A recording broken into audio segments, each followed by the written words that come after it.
We're going to talk about General Studies Paper 2 answer writing now. General Studies Paper 2 syllabus main heading is Polity, Governance, International Relations. So polity is pretty much carry over from prelims, പക്ഷേ ഇവിടെ കുറച്ചുകൂടെ political systemത്തിൻ്റെ analysis ആണ് വരുന്നത്. Governance is the actual how the political system works, and international relations separate topic ആയിട്ട്. So മൂന്ന് different topics ആണ് General Studies Paper 2 വരിക. 2013 ഈ പുതിയ സിസ്റ്റത്തിലേക്ക് മാറുന്നത്. 2013 മുതൽ usually aspirants complain exam whole കഴിഞ്ഞ് വരുമ്പോൾ ഏറ്റവും ടഫ് എന്ന് പറയുന്ന പേപ്പേഴ്സ് ഒന്നാണ് ജനറൽ സ്റ്റഡീസ് പേപ്പർ 2. പക്ഷേ when you look at the marks which they actually get, marks in the last 2 years have actually been pretty high. So it shows you that നിങ്ങളൊരു correct അപ്രോച്ചിലൂടെ general studies paper 2 answer ചെയ്യുകയാണ് എങ്കിൽ, സിമ്പിളായി എഫിഷ്യൻ്റായിട്ട് നിങ്ങൾ general studies paper 2 answer ചെയ്യുകയാണെങ്കിൽ, you would be able to get really good marks. General Studies Paper 2 is a paper in which you can get really good marks if you approach the paper correctly. So two people whose answers we're going to check in General Studies Paper 2 is, first we have the Kerala topper himself, Dilip K, and we also have the paper of Rex, who scored All India rank 111 in this year's examination. So first we will be looking at one of Rex's answers. So when you consider Rex, Rex is a person who is strong across GS papers, and is a person who uses almost all the mechanisms which you teach in answer writing. There are paragraphs, points, para points, spider diagrams, and subheadings. Different devices undo adakke specific aayittu use cheyyunna oralana Rex to bring out or to make his answers look better and feel better. So let's look at the question which I have selected for Rex. So this is the question which I have selected for Rex. So do you think the Constitution of 1950 was the best possible constitution India could give itself at that point of time? Name at least 2 changes you would like to see in the Indian Constitution. It's a 10 marks question, 150 word question, which we have taken from our mains test series, which Rex has answered. So, this 150 word question, we can find that it has multiple questions, sub questions, sub questions, sub questions. So, do you think the Constitution of 1950 was the best possible constitution India could give itself at that point of time? Name at least 2 changes that you would like to see in the Indian Constitution. GS paper 2 ഇങ്ങനെയുള്ള questions kind of regular ആണ്. കാരണം നമ്മൾ ഭയങ്കര prepare ചെയ്ത് പോയ normal മോഡിൽ നിന്ന് നമ്മൾ കുറച്ചൊന്ന് ആ എക്സാം ഹോളിൻ്റെ അകത്ത് മാറ്റി ചിന്തിപ്പിക്കുന്ന questions ആണ്. So these are the kind of questions which we see in GS paper 2 kind of regularly. Actually UPSC paper എടുത്ത് നോക്കിയാൽ ഇങ്ങനെയുള്ള questions കാണാം. ഇങ്ങനെയുള്ള questions നമുക്ക് പ്രിപ്പയർ ചെയ്ത് പോകാൻ പറ്റില്ല. ആ എക്സാം ഹോളിൻ്റെ അകത്ത് വെച്ച് we have to structure the question and we have to prepare points. ഇതിലെ പോയിന്റ്സ് ഒന്നും നമ്മൾ വിചാരിക്കുന്ന വലിയ പോയിന്റ്സ് അല്ല, വളരെ സിമ്പിൾ കാര്യങ്ങളാണ്. നമുക്ക് അറിയാവുന്ന കാര്യങ്ങൾ ഓർഡറായിട്ട് എഴുതുക എന്ന് തന്നെയാണ് ഇവിടെ ഉദ്ദേശിക്കുന്നത്. It is simply whether you can use your mind inside that exam whole. That's the only thing which matters here. So let's look it here how he has introduced it. So again, a wonderful general introduction. So most of Rex's answers will have this general introduction which addresses the question, but at the same time it will be general. This introduction you can probably use it another question which involves Constitution of India. The Constitution of India was adopted, enacted on 26 November 1949. വളരെ general ആയിട്ടൊരു ഇതാണ്. Constitution നമുക്ക് എല്ലാവർക്കും അറിയാവുന്ന ഒരു കാര്യമാണ്. General Rex introduction ആയിട്ട് എഴുതിയിരിക്കുന്നത്. And then he goes straight to the question. Using a subheading, ഒരു ബോക്സ് വരച്ച് സബ്ഹെഡിങ് എഴുതിയിരിക്കുകയാണ്. Is our constitution the best which we can give ourselves? And he has used 2 cloud diagrams, yes and no. അപ്പോൾ ഇതിൻ്റെ points generate ചെയ്യാൻ വേണ്ടി he has used 2 cloud diagrams. So yes എന്താണ്?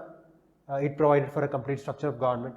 Basically കോൺസ്റ്റിറ്റ്യൂഷൻ്റെ salient features അല്ലെ കോൺസ്റ്റിറ്റ്യൂഷൻ്റെ positives എന്ന് നമുക്ക് ജനറലായിട്ട് പറയുന്ന കുറച്ച് 4-5 points ആണ് Rex ഇട്ടിരിക്കുന്നത്. So he's used the cloud diagram, he's used the space well. He could bring in like 4 or 5 different points. It looks good as well on the paper. And then he has gone to no.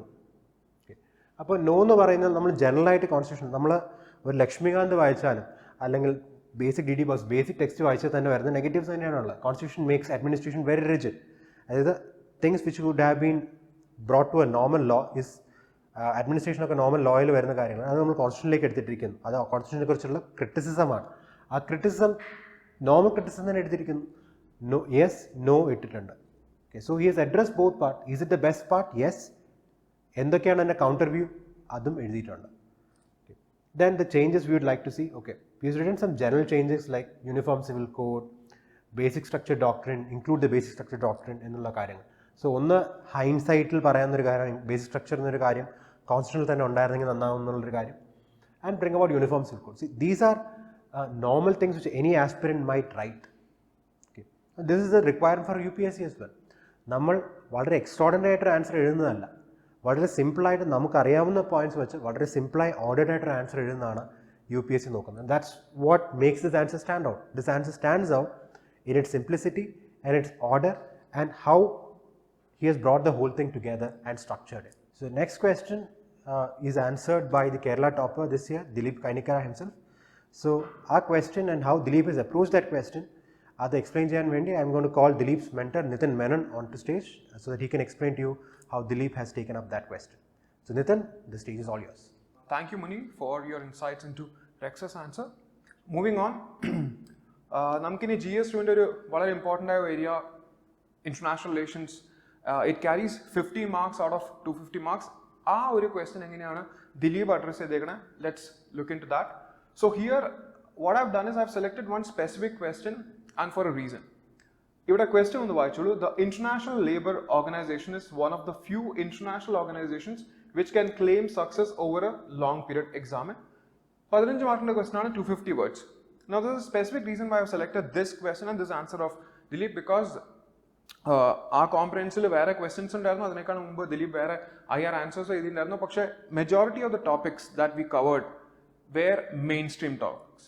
ഇപ്പോൾ AUKUS, നിങ്ങൾ എപ്പോഴും കേട്ടോണ്ടിരിക്കുന്ന AUKUS, United Nations Security Council, അങ്ങനത്തെ കുറേ questions Dileep എഴുതിയിട്ടുണ്ട്. And he has done justice to those questions. But the reason why I selected International Labour Organization question is because it's not a mainstream question. എപ്പോഴും നമ്മൾ practice ചെയ്തുകൊണ്ടിരിക്കുന്ന ഒരു question അല്ല. നമ്മൾ കഴിഞ്ഞ 3-4 കൊല്ലം നോക്കുകയാണെങ്കിൽ the organisations that we keep talking about, UNSC, WTO, WHO, അങ്ങനെ കുറേ organisation, UNESCO, something which UPSC has been asking about. പക്ഷേ this was something that UPSC has not asked about, and it's not considered to be a mainstream organization that you have to study and read about a lot. അപ്പോൾ അത് കാരണമാണ് how has Dilip addressed this question? That's why I have selected this. Now, International Labour Organization കുറിച്ച് ഒരു question ആണ്. He knew something about the origin of ILO. അപ്പോൾ അത് ഇൻട്രൊഡക്ഷനിൽ incorporate ചെയ്തു. വളരെ ക്രിസ്പായ ഒരു ഇൻട്രൊഡക്ഷൻ എഴുതി. He did not go deep into the introduction. He did not write a 60-70 words introduction, crisp 25-30 words.